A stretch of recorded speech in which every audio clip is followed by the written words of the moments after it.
It's Wednesday, April 5th, and this is Geeknights. Tonight we talk about one of our favorite anime series, Lupin III. Let's do this. So yesterday, my thing of the day, for all of you who listen to all nights of Geeknights, was about World of Warcraft and that funeral.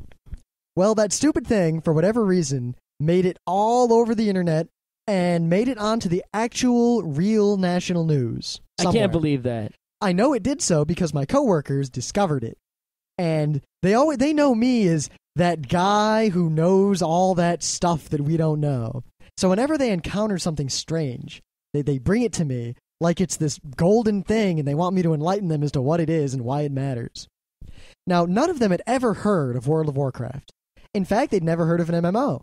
They don't even know what one is. When I tried to explain what one is, they didn't understand. That's sort of like when I try to tell my grandma, close the window. She doesn't know how to close, and she doesn't know what a window is. Yeah, I mean, I was like, it's a persistent world, and they're like, what do you mean persistent? And I try to explain, it doesn't go away, and people are in it, and they have fake characters that they move around and fight with each other.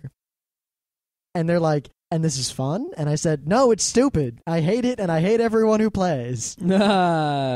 But anyway, then they showed me the video that they'd found, which was actually my thing of the day from yesterday. And the screen shows a guy running, and they turn to me and they ask, so what's this guy doing? And I looked at the screen, and I looked at them, and I said, he's running. And then it got to the point where they're killing everyone at the funeral. And they say, what's going on now? And I said, they're fighting. I tried to explain how MMOs work, or just the basic concept, 5 times. It's lost on them. They still can't imagine that people would pay money to do something like this. I can't either. That's one thing we have in common. I did, though. I played The Realm for 3.5 years. I played MUDs when they were free, and then I realized, typing in kill rat 1,000 times to make a number bigger is stupid. Yeah, well, I'll say that when I played The Realm, I did it mostly to hang out in the village square in Leinster and talk to all my idiot friends. Yeah, I played games and I hung out with all kinds of people, but you know what? I said, this is just a chat room. And then I went to chat rooms, and then chat rooms are boring, so I stopped doing that, too. So you know what? It was just a chat room. The thing was, I had the same kind of deal you had with Puzzle Pirates. I was a beta tester, so I really didn't pay much. And the enjoyment I got, all told, was probably well worth it.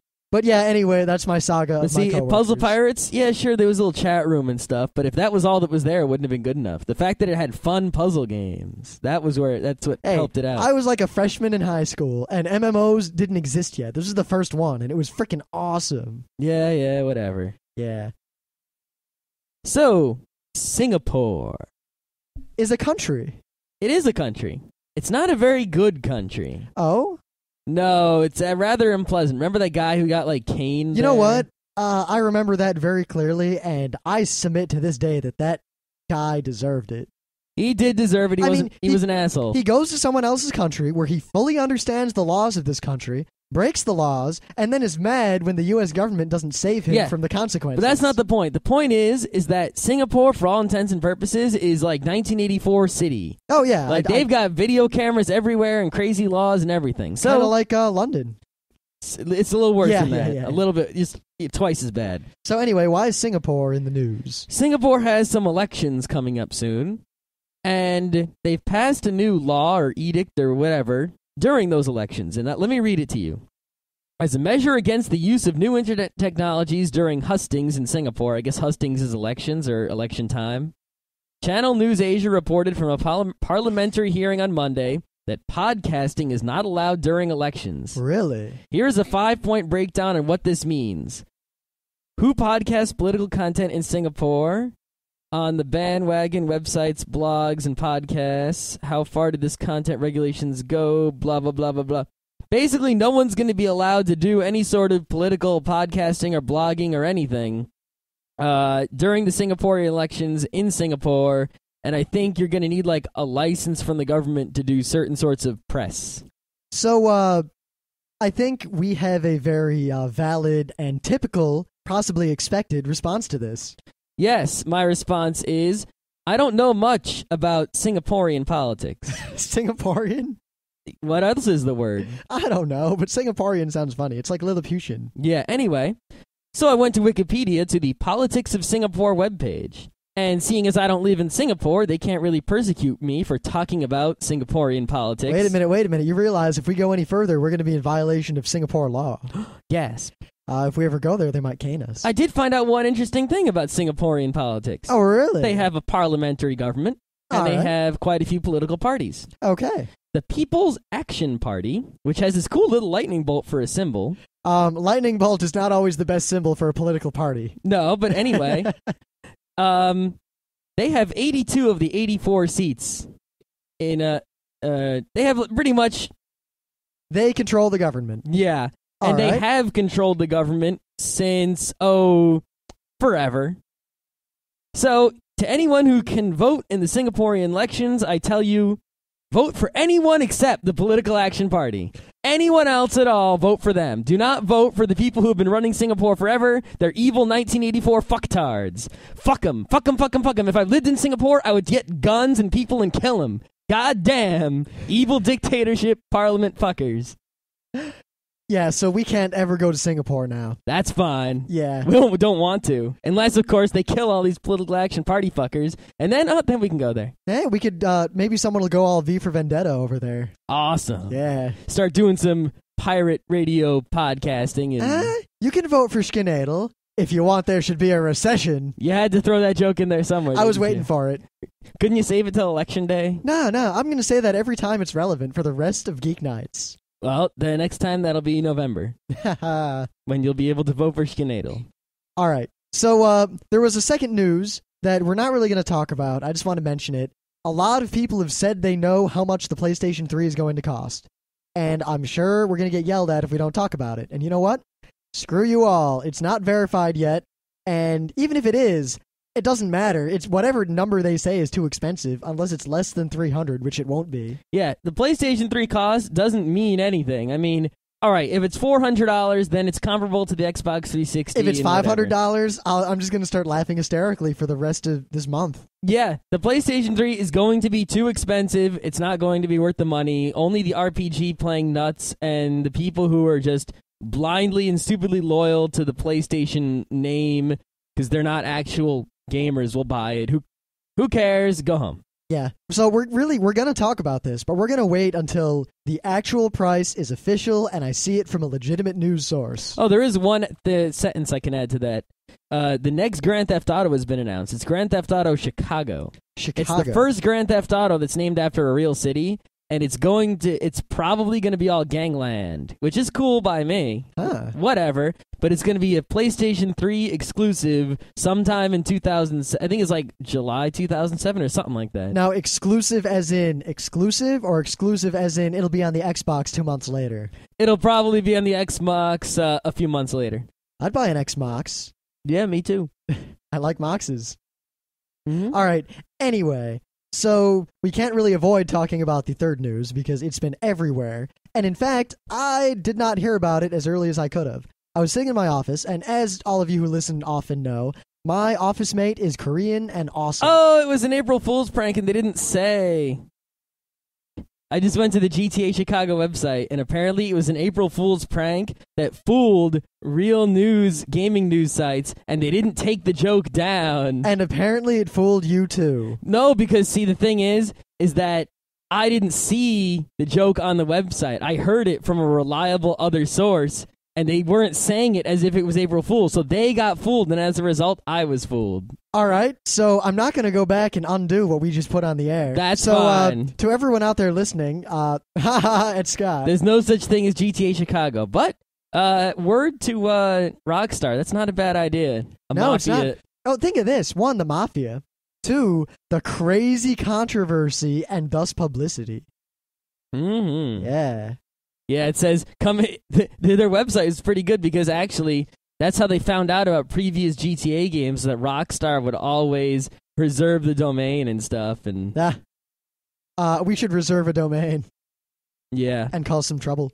But anyway, so the Korean guy I share an office with is awesome. And he's probably the only person in the place I work, in all of IBM really, that I really, like, we both play games, we know about gaming, and he's cool. And he turns to me this morning and says, "Boot camp is out." And I look at him and I say, "What?" And then he says, You usually look on the internet, and I look, and sure enough, Boot Camp is out, and Boot Camp is awesome. I don't know about you, but I like to stay away from boot camp. I mean, I heard they make you do a lot of painful exercises and such. This is probably the least painful boot camp that has ever existed, unless there is possibly a pornography that happens to have boot camp involved in it somehow. I'm sure there is. I'm 100% sure there is. Yes, in fact, the first person to post a link to one in our forums will win nothing. Please don't link to pornography in our forums. I thought we had a policy of letting people link to whatever they wanted and say whatever they wanted, no matter how illegal it may be, because we have no editorial.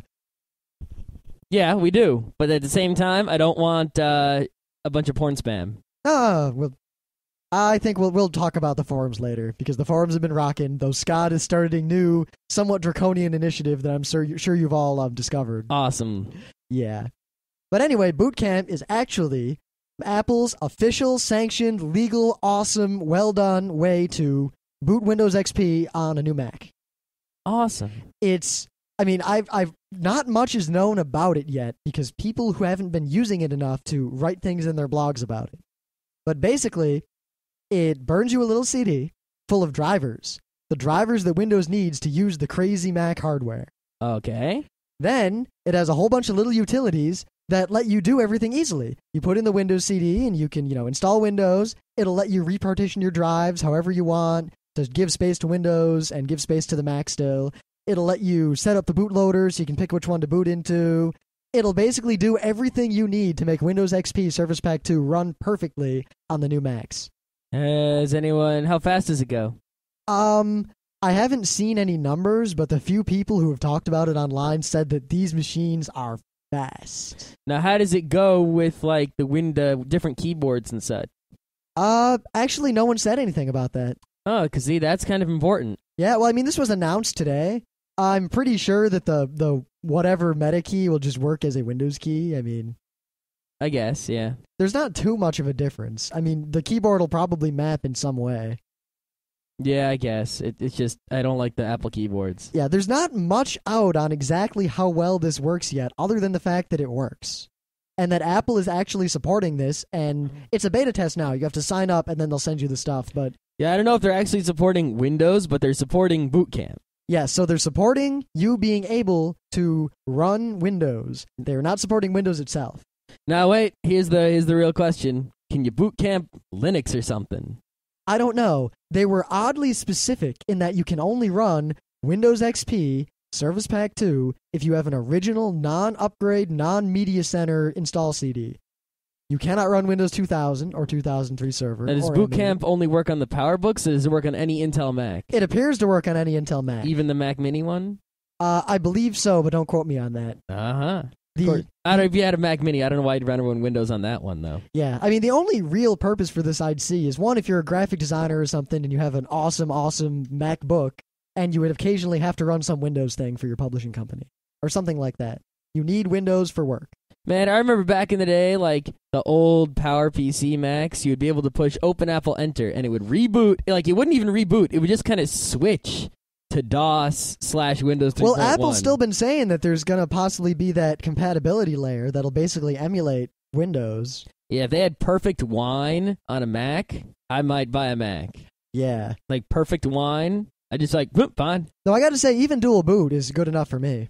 Yeah, the only thing preventing me from already having a MacBook is that it costs a lot of money. The only thing preventing me from not having Windows is Steam. I have to have Windows as long as Steam exists. Yeah, I don't even play the stupid Steam. I just have it. Because you don't want to wake up one day and realize that you currently could not, if you wanted to, play Natural Selection. Exactly. That would be a painful morning, and I don't think I could get out of bed. But I haven't played it in a year. Yeah, but the memories. Yeah, indeed. All right. So anyway, it was news, but we don't really know a lot about it yet. And really, only time will tell. I expect in the next few weeks, a lot of people are going to be posting a lot of information about what works and what doesn't, and tricks and hacks, and I'll bet someone's going to get Linux to work, someone will get DOS to work, someone will get OS 9. Oh, OS 9, that would be awesome. I don't know why you'd want to do that, because it already runs OS 9 apps, perfectly, Yeah, right? some freaking nerd hacker will do it because he can. All right, cool.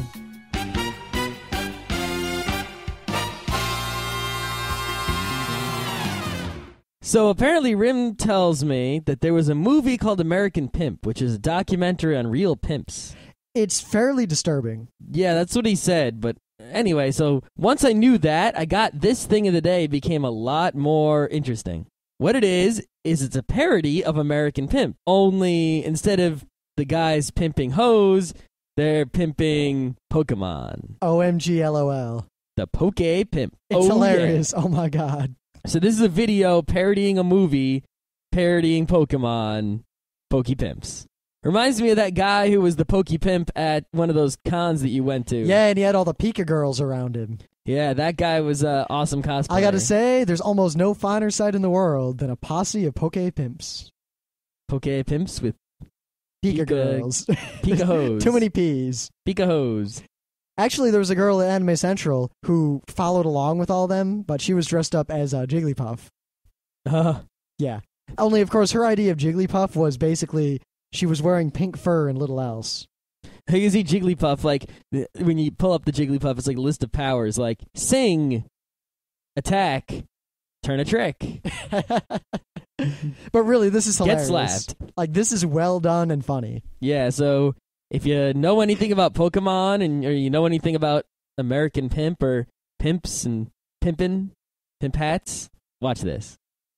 All right, so my thing of the day, I tend to do things like this. Now, it usually means either something so awesome that I can't pass it up, or it's about Egypt, which means that I can't pass it up, or I couldn't find anything better. Today, it's the third one, but actually, this is kind of cool. In Mexico, they discovered another giant buried pyramid from back when there were non-Hispanics in that area. You mean like Aztec pyramid? Yeah, like it's apparently the same size as the famous Pyramid of the Moon. That's a big pyramid. Now, the reason they just found it, and the reason they didn't find it for so long is that there's this big hill, and this hill is where every year lots of Christians get together, and they reenact in a very gory fashion the crucifixion of Christ. And this archaeologist named Jesus Sanchez, Jesus, was talking about how they discovered this giant pyramid 2 feet beneath the dirt that made up this mound. Apparently the pyramid was buried under dirt for whatever reason around 500 AD, and we just found it again. So, let me get this straight. Jesus Sanchez, who was a archaeologist. Yep.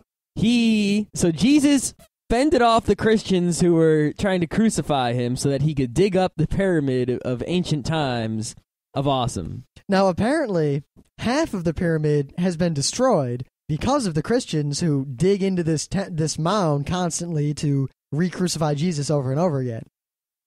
So they've damaged it significantly. Now, I don't know how much many of you know about the pre-Christian history of Mexico and South America and Central America. Aztecs, Mayas, and Incas. Yeah. But basically, there are also other tribes. But the main thing here is that, and it's the relevant part at least, is that there were all these pyramids and temples and various things because they were all various pagan religions. They worship various gods. My favorite being Quetzalcoatl. Quetzalcoatl. Yes. Who supposedly will come back in 2012 and do something. Dude, if he comes back, I'm totally converting to Aztecism. Oh, yeah. That's a religion. Lest this become the Order of Quetzalcoatl. I mean, if someone comes up to me and says they're a Christian, I'm just like, whatever. If someone comes up to me and says they're Aztecism, I'm like, that's fine. You know, there are people who actually are pantheistic Greek. Like, they believe in Zeus? Yes. Like, they think there's a real Zeus? Have they climbed Mount Olympus lately? They're a fairly significant... They're not huge, and I don't know how devout they are, but they exist. Have they seen a Medusa lately? How about any sirens? No one's ever seen a Medusa, and if they did, well, That's my point. Yeah. Is I don't see any people made of stone unless you're telling me that all those guys in the museum were made by the Medusa. But anyway, the Christian missionaries and their converts would build their churches either out of or on top of all the old pagan temples. So almost all these old pyramids and everything, they dismantled them and used the stones to build big cathedrals and whatever.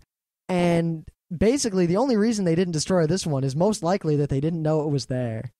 Maybe there were some smart Aztecs in the area who said, oh shit, and they buried their pyramid in dirt. Yeah, we really don't know. Hopefully we'll find out soon. The problem I have with stories like this is that I'm really interested in this kind of archaeology, and I love it when they find cool things like this.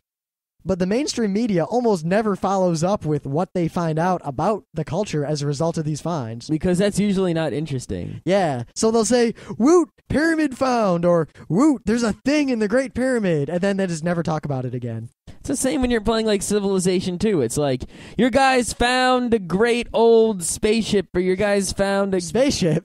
Well, that's a Master of Orion game. You'll find a spaceship. You know, a spaceship of an ancient alien race, or you'll find a pyramid from an ancient civilization. And then it'd be like, the effect is your research increases by 2. No one cares about research increasing by 2. That's boring. See, I care. Yeah, you do. Yeah, I do.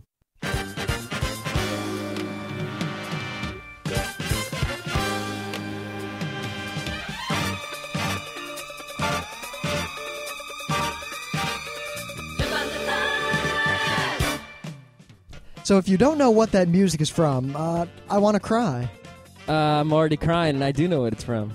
Yeah, Lupin III, as a whole, the whole entity that is Lupin III, is, as we mentioned in our favorite anime bit, one of our favorite shows ever. Shows... I haven't read the manga, animes, movies, mostly the movies. Yeah, and the music. Yeah, the all one songs. So we just watched the Fuma Conspiracy for the 3rd time. It was only my 2nd time. Yeah, and you fell asleep during it. I always seem to fall asleep watching Lupin movies late at night. What's up with that? You seem to fall asleep late at night in general. It's not because I don't like Lupin movies or anything. I like them a whole lot. It's just, if I'm tired, I have a hard time staying awake when I'm motionless in front of a television. But you're the one who always suggests we watch those movies late at night. Yeah, what's up with that? I don't know. It's just because I like them a lot. Yeah. But anyway, for those of you who are unaware, we'll talk a bit about Lupin. Lupin was created in the 60s or 70s, or a long time ago, before we were born, by this guy named Monkey Punch. It's not his real name. That's his manga writer name. I don't know what his real name is. He might even change his name to that. But that's what he's known by. Like, people say, "Hey, Monkey Punch." They don't say, "Hey, what his real name is." And he made a funny manga about this guy who's an awesome thief. And the manga is kind of different from the TV shows and the movies. And the manga's more like the anime pilot we saw. Yeah, it's like Lupin kills people and he steals and he's much more dirty and mean and grrr. Like a Han who shoots first and not a Han who shoots second. Though I guess the main difference there is, to give a kind of broad thing, when it comes to Lupin movies, different people have been responsible for all different kinds of Lupin movies. Mm-hmm. It's like everyone takes their turn making a Lupin movie, and depending on who did it, they range from just full of TNA and boobies and scantily clad women to really heartwarming and serious and very Ghibli-esque, or anything in between. Yep. The TV shows, I think there's one season that you probably haven't seen that's really, really old, where I think I've sung the music on the show before, or maybe that was one of the pre-shows. Lupin, Lupin, Lupin. It's his old Japanese guy going Lupin the Third. Da, da. It's old. It's really old. Yeah, and I don't think it painful. was ever translated really by anyone. I think there were a few fan subs on the internet that I saw once, and they were not good. This is like an old TV show from the 70s. You don't want to watch it. The second series, which is... The first series ended, and then there was they didn't make anymore. And then they made it again, and that's what you're going to see on Cartoon Network. And those are the TV DVDs you're buying in the store, is the second season. And the second season of what I've seen of it is pretty good. Now, it's campy and hilarious, and just very, very silly at times. Casanova was the Santa Claus of sex.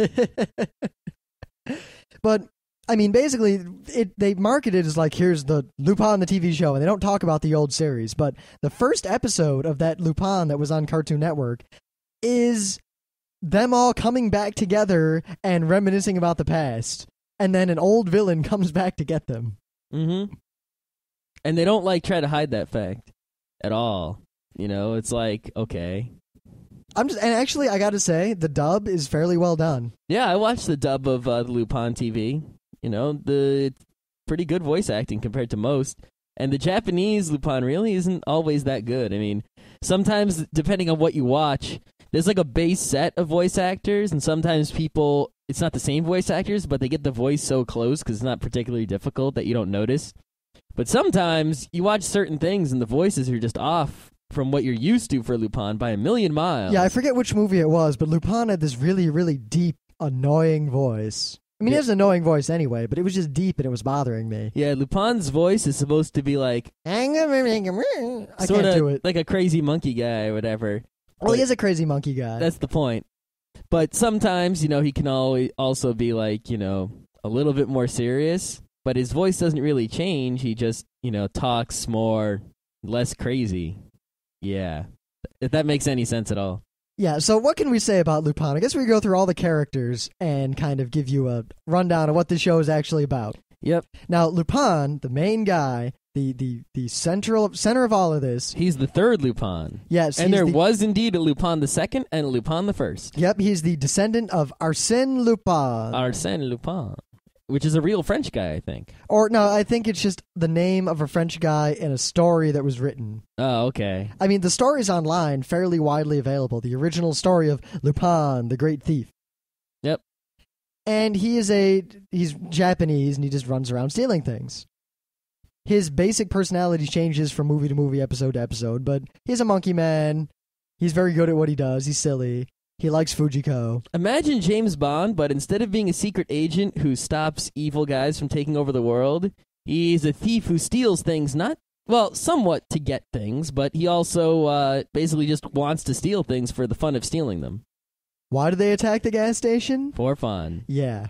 But, he never gets the gold in the end, because that's the way it is, Now, he's always after Fujiko Mine, who is the archetypical woman of the Lupin world. Yeah, where James Bond goes after a different woman each movie and always gets her in the bag, Lupin goes after Fujiko in every movie, depending on her hair color. Yeah, they always draw Fujiko very differently in every movie. It's like a thing in the Lupin movie. She's always completely different. Well, sometimes there's Fujiko drawing styles that appear more often than others, but she's different from here to there. Yeah, though part of it is that she's supposed to be a master of disguise. Oh, really? I didn't Well, know. so is Lupin. Oh, Lupin is totally the master of disguise. But almost every Lupin movie ends up with Fujiko in disguise, actually working for the bad guy, but then she screws up and gets kidnapped or something. Then he rescues her, but then she steals it, and then craziness. Yeah, basically Lupin never actually gets her, like he wants. But they sort of have a romantic relationship. Yeah, the level of the relationship anywhere. really varies depending on the movie. It ranges from they have this unspoken bond between each other to he's after her body and she hates him and just wants his money. It also ranges to where they're just friends and occasionally he goes, ooh, boobies. Yeah. Now, other than in 2 Lupin movies and a couple of the TV episodes, Fujiko serves as nothing more than a problem. Yeah, I mean, a couple of times, she's really good whenever they're in prison. She'll break them out. Or whenever they're about to die and there's no way out, she'll appear and save them, unless Goemon does it, who we'll talk about in a minute. Yep. But other than that, all she does is really make things difficult for Lupin. Like, if she wasn't there, he would steal a lot of freaking shit. And she just gets in the way. And then if they ever actually do steal something, she always ends up getting whatever loot they manage to escape with. She gets it. Though usually then she loses it anyway. Yep. Sometimes she'll be like, I got the only gold that we escaped with and the place is destroyed. Oh, I lost it. Shit. Now, Lupin is like, great, if you never showed up, I would have all the gold, you bastard. But yet, he always has to go try to save her if she gets in trouble. Of course. Even though Jigen and Goemon don't want to, usually. Yeah, they're smart. Now, Lupin's best friend in the whole world is Jigen. Jigen is awesome. Yeah, he's my favorite character. Yeah, maybe. Now, I'm not sure of his origin, but in the live-action Lupin, at least, he was one of the members of the original crew of Lupin II. Mm-hmm. So he tracked down Lupin III to try to get him to take up the mantle of, the Lupin thief, whatever. I don't think that's the official, because it always seems like Jigen wants to go away from Lupin because Lupin's being stupid. Nah, because in a lot of the movies, Jigen always says he wants to go away, but he always follows Lupin anyway. Yeah, but a lot of times what happens is Lupin wants to do some job, and Jigen's like, that job is stupid, I'm not doing it. Well, he's like that in the live action, too. Yeah. He wants him to be a proper thief like Lupin II was. He's basically he's quiet, he's cool, He's half Japanese, half American. Yeah, he's got a little beard. You don't see his eyes too often, but they do, it's because he has a hat that he wears low, but you do see his eyes, and they're kind of funny. He's a lush. Yeah, he drinks a lot. You know, they all smoke, it seems like, in the show. Except for Goemon, I don't think he smokes. He doesn't smoke, drink, or anything. Yeah, but Goemon, Jigen is a master of guns. Yeah. I mean, if we're talking Burning Wheel, he has gun as a trait. It's a white. I mean, it's he white said, with a lot of big number next to it. In Castle Cagliostro, they're about to have the final, big battle, and he's standing there with Goemon, we'll talk about in a minute, and he says the words, "Don't worry, with your sword and my anti-tank rifle," and then he pulls out an anti-tank rifle. Yeah, it's just fantastic. Usually has this revolver, and he always pulls it out when he needs it, and then he shoots and he never misses, and all that good jazz. He's the quiet, stoic, competent one. Yep. I like Jigen a lot. He's way cool. Yeah, then there's Goemon, who, in the pilot, was trying to kill Lupin. He was sworn to kill Lupin III. Mm-hmm. I don't know what was up with that, and we never saw the first TV show, so we don't know how that was resolved. Goemon is an honor-bound, traditional samurai guy living in modern times, but he has a sword that, depending on which show you're watching, is either just a really normal sword or is incredibly magical and invincible. And his skills, depending, no matter what you're watching, are incredibly magical and invincible. Basically, his skill with the sword is the same level as Jigen's skill with the gun. And in any movie, those two will be pegged at a level, and that'll kind of determine how the movie's going to go, if it's going to be serious or silly. Yeah. Like in some movies, Goemon will run around cutting up trees, occasionally cutting up rocks. One time he cut an entire building cutting in up half. People. In crazy movies, he cuts buildings, he cuts airplanes while they're flying, cuts cars, cuts castles. Yeah, though in the really, really serious Lupins, he just has sword fights with other sword-wielding guys. Yeah. And sometimes he just, beats them easily and does amazing stuff. I like it when he does lots of crazy, silly stuff. Yeah, well, I like the over-the-top, woo, Lupin. Yeah, that's the best pawn to me. The best pawn? The best pawn. I don't know, I like Koge-pan. Yeah, Koge-pan's good, too. Now, that basically is the crew of Lupin. In every movie, there's always one extra character who is the girl who the plot surrounds, and Lupin always falls in love with her. Except in Fuma Conspiracy, where Goemon has the girl. Yeah, the Fuma Conspiracy is one of the best Lupin movies ever. Definitely. Now, I mean, that's the main crew. No, the only one other, more. No, that's the crew. Uh-huh. Now, there's one more character who's kind of a member of the crew, but not really. It depends on what's going on. And he's my man, Zenigata. Now, at first, when you watch Lupin, you think Zenigata, who what he is, he's an Interpol detective, and he's in charge of catching Lupin. That's all he does. He is like the stereotypical Japanese salary man in that he is just dedicated to his job above all else. Now, at first, you think, Zenigata is just a comic relief, goofy detective who can't do anything. He sucks, he always loses, etc. But once you learn about Zenigata, and maybe you see a few other Lupins, you start to realize he's freaking awesome. Yeah, I mean, he always knows where Lupin is. He catches him almost every time. Yeah. The thing is, all the people under him either don't believe him or are stupid. If Zenigata was after anyone with less skill than Lupin, he would bag them in a second. You don't even realize. It's the only reason he can't catch Lupin is because he's fucking Lupin, and he's so good, Yeah, I mean, his life is dedicated to catching Lupin, to the point that in one of the... in fact, it's in Fuma Conspiracy. He thinks Lupin is dead, so he becomes a monk and just sits there chanting over Lupin's soul for all of eternity, because he has no more reason to live. There are a lot of times where, someone's going to kill Lupin, and he's like, no, we have to catch him. We can't kill him, because then he can't get out, and I won't be able to catch him again. Yep. Plus, there's a lot of times where Lupin's crew and Zenigata will have some sort of thing going on where they both realize that the real enemy is over there, and then they'll have an unspoken truce for a little while. Now here's something interesting that I found out on Wikipedia and some other places. There's actually an old Japanese, I think it might be a TV show or a book or something, where there was another character, I think his name was Zenigata or something else close to Zenigata, that Zenigata was based on this old Japanese detective character. And the old Japanese detective character he's based on, all he did was throw coins to catch guys. He would throw coins at guys and, knock them out or hurt them real bad and they'd fall over. Or he'd knock guns out of people's hands by throwing coins. Zenigata does the same thing by throwing handcuffs. And if you know about the old classic Japanese character, then you know about Zenigata. And when he throws the handcuffs to catch Lupin, it's funny because they're making a joke about this old guy. And that's not something you'll notice if you're just an American anime fan watching Lupin. Yeah.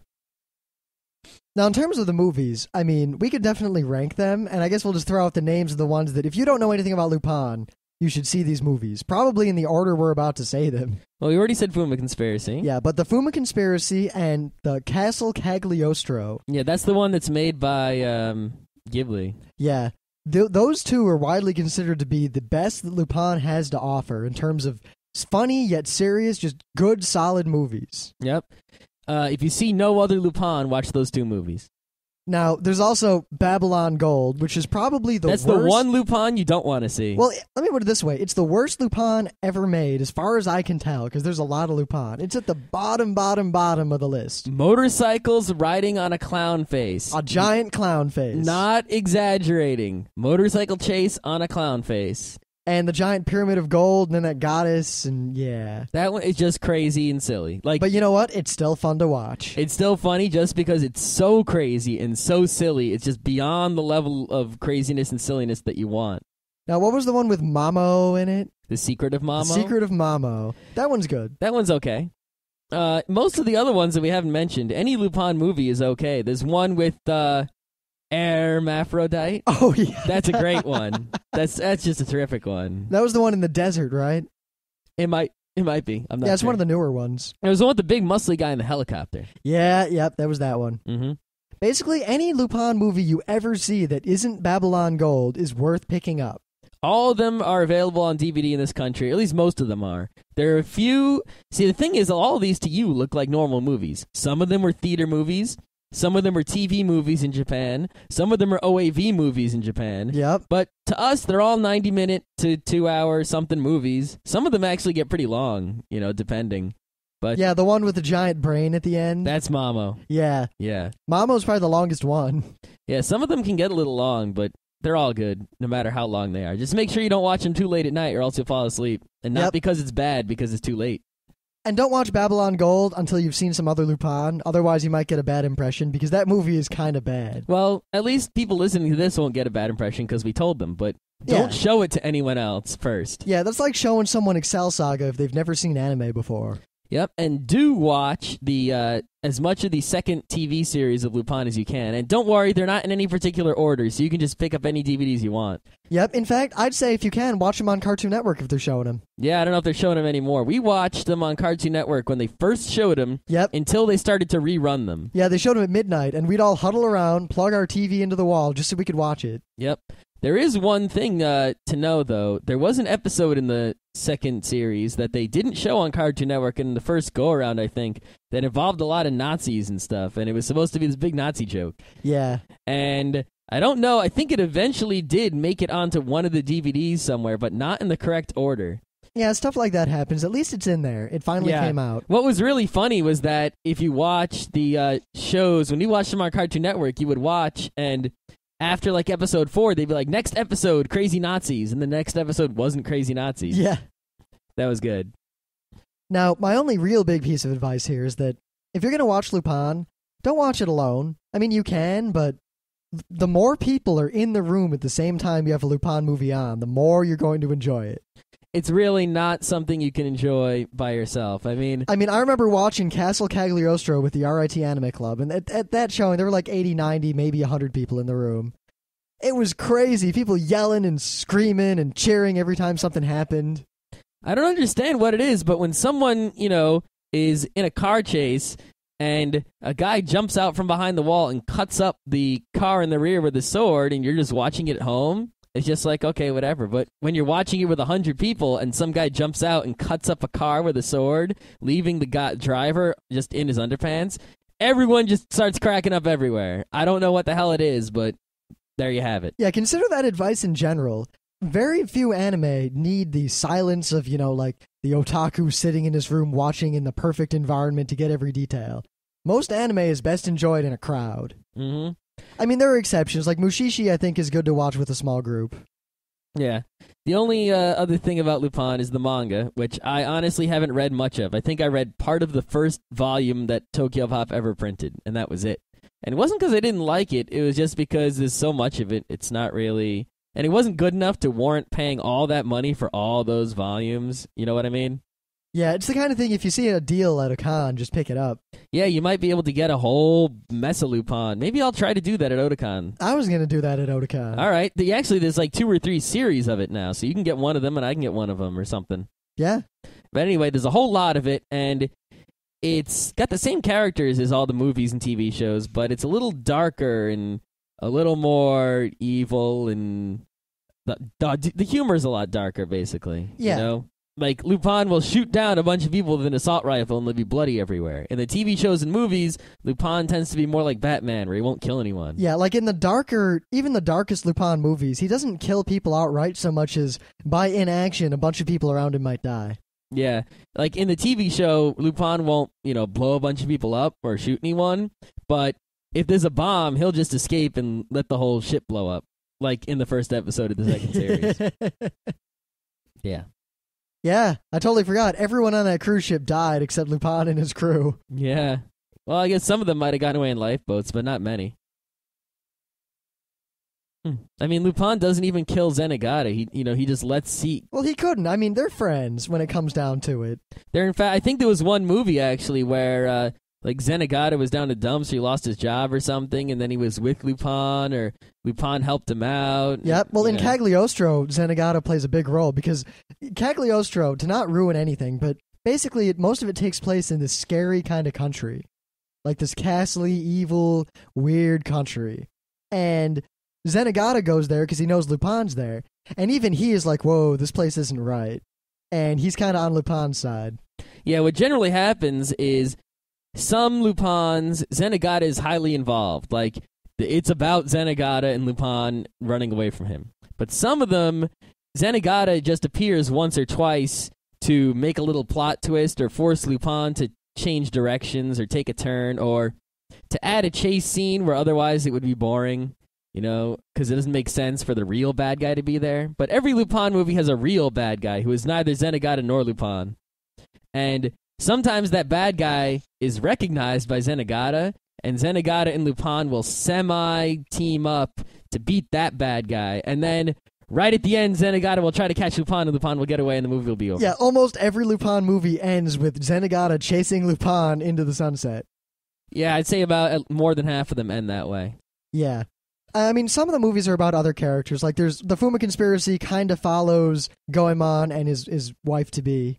Mm-hmm. There's one movie where Fujiko loses her memory, and the whole movie is basically about her. Yeah. Different characters have different amounts of, importance depending on the movie. Lupin never really has any movie where he's particularly important. Well, other than the fact that he's generally the plot mover. Yeah, it's like he's the total protagonist, but the plot never really involves him or his past directly. It's always him doing stuff and stealing things against other forces, Yeah, now of Lupin, I mean, my favorite Lupin movies are the ones that focus mostly on Lupin and Jigen. Just the two of them doing stuff. I mean, Zenigata and everyone else are around, but I like the movies that just follow these two mostly. Mm-hmm. One of the best ones was that one where they were in Brazil first, and there was like a carnival, and Zenigata was there. Oh yeah, the one that started really like weird and creepily, with like Zenigata chasing Lupin through the carnival slowly. Yeah, if you don't believe what I said before about Zenigata actually being awesome, the beginning of this movie is where Zenigata is awesome. Wasn't that not really Zenigata or something? Yeah, it was really weird, and I barely remember. I don't think it's actually on DVD in this country. I think it was something I downloaded. Do you still have it? I kind of want to watch it again. Maybe. I remember it had some really good scenes where, like, there was a fake. Lupin and friends set up a fake house to fool someone. Oh, yeah, I remember. And then it fell over, and it was just hilarious. Wasn't that the one where at the end there was they were going after the Lupin treasure, or was that a different one? I think that was a different one. Oh, okay. You know what? There's so many Lupin movies, I lose track. They just all blur together. Just watch as much Lupin as you can in whatever order you can find it. Yeah, there's also the assassin one with the island and the submarines and the girl. Yeah, the girl. That doesn't help. The blonde girl with the short hair. Yeah, there's also the one with James Bond. Yeah, that one's great. Lupin is awesome. If you don't know about Lupin, or you haven't watched Lupin or anything, if you like anime or you like funny things or you like James Bond or watch freaking Lupin.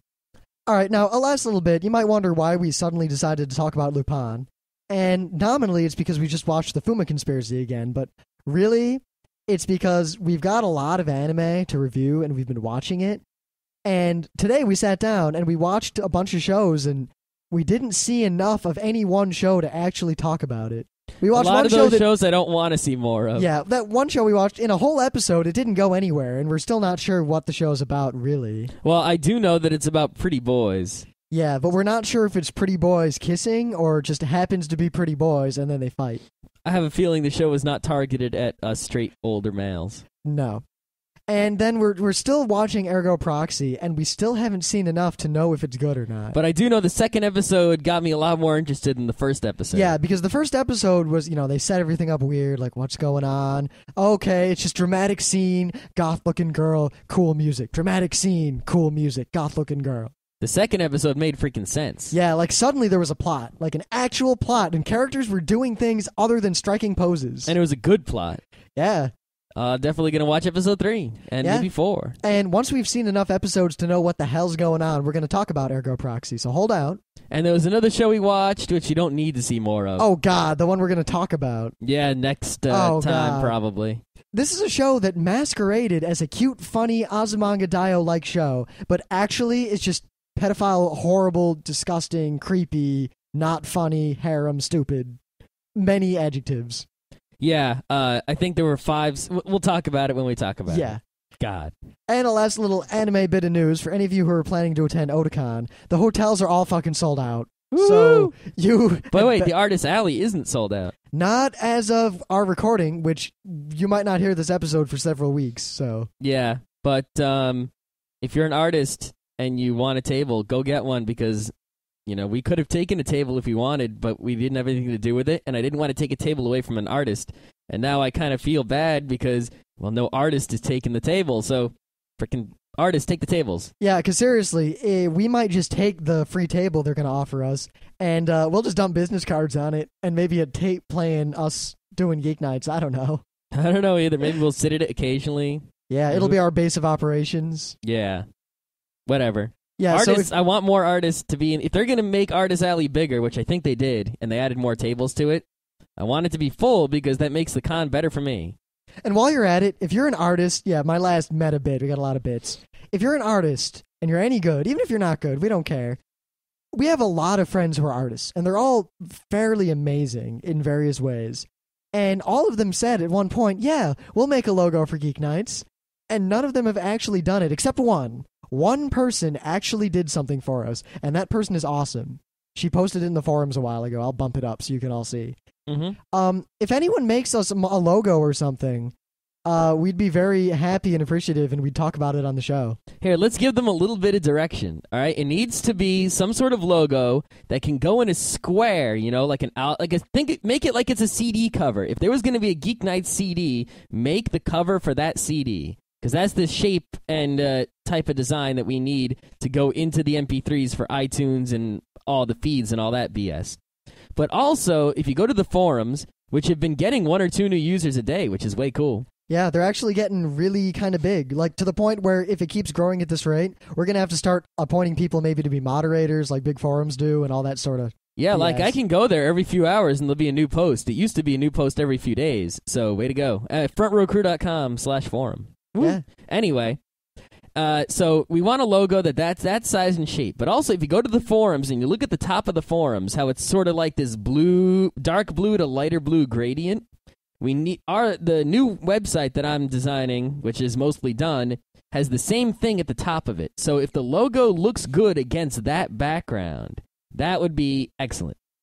And then we're also thinking maybe we'll have the slight variations of the logo for each different day of Geek Nights. So, we'll have Geek Nights Monday, which will have, a little flask with little bubblies coming out of it or something. Or Geek Nights Tuesday, we'll have, a little NES controller, who knows? Yeah, we're not sure yet. Everything's really up in the air. These are just ideas I'm throwing out there in case artists are looking for direction instead of just shooting blanks in the dark. Yeah, just mainly because of the fact that, we're appearing at Toricon, we're appearing at Otakon, we're appearing at Katsucon next year.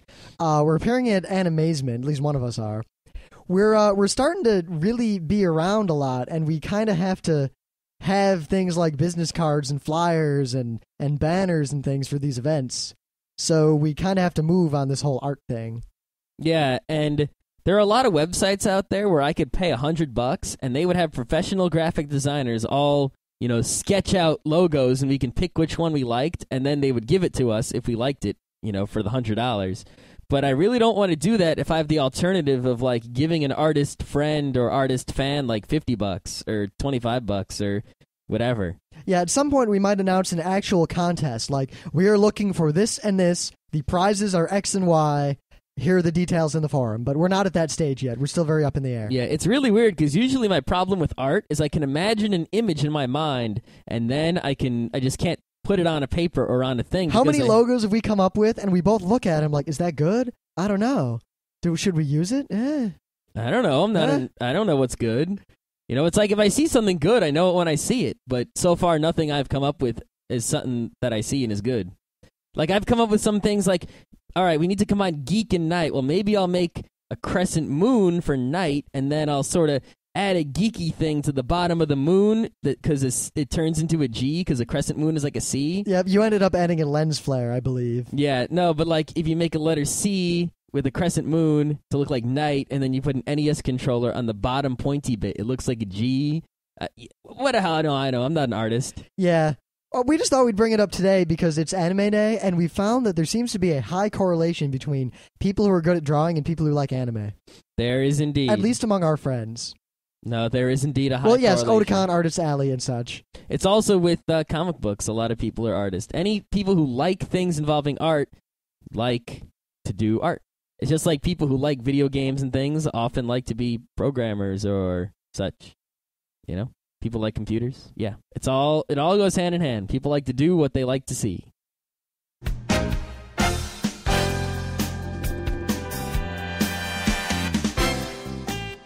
And that was Geeknights with Rim and Scott. Special thanks to DJ Pretzel for our opening theme. Be sure to visit our website at www.frontrowcrew.com. If you like our podcasts, you'll love our forums. Make sure you visit them. You can send your email feedback to geeknights@gmail.com. And if you want, you can leave us a voicemail at 206-333-1537. Geeknights airs every weeknight, Monday through Thursday. Geeknights is recorded with absolutely no studio and no audience. But unlike those other talk shows, it's actually recorded at night.